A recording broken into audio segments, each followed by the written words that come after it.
Hello বন্ধুরা, এই দেখো আমি এখন স্কুল থেকে বাড়ি চলে এসেছি।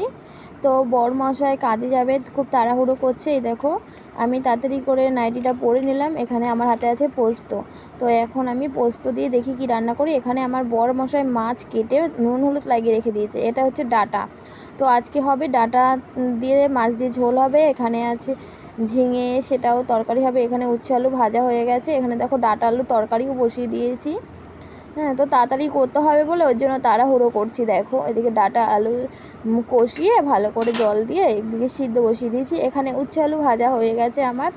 এখানে দেখো মাছের ঝোল কমপ্লিট, আলু দিয়ে ডাঁটা দিয়ে মাছের ঝোল কমপ্লিট হয়ে গেছে। আর শুধু বাকি রয়েছে ঝিঙে আলু পোস্ত। তো এখানে ঝিঙে আলু পোস্ত রয়েছে কড়াইতে। তো আমি আজকে সব কাঁচা লঙ্কা, আর এখানে দেখো থালা বাসন রয়েছে, কতগুলো মাজা ঘষা রয়েছে। তো দেখো আমি শুধু কাঁচা লঙ্কা দিয়েই রান্না করি। তো এই দেখো বরমশাইকে তাড়াতাড়ি করে সুন্দর করে গুছিয়ে খেতে দিলাম। একটু যদি সুন্দর করে গুছিয়ে নাই দিলাম তাহলে আর হয়? হ্যাঁ, আমার একটু সুন্দর করে গুছিয়ে খেতে দিতে খুব ভালো লাগে। Tata, bye bye.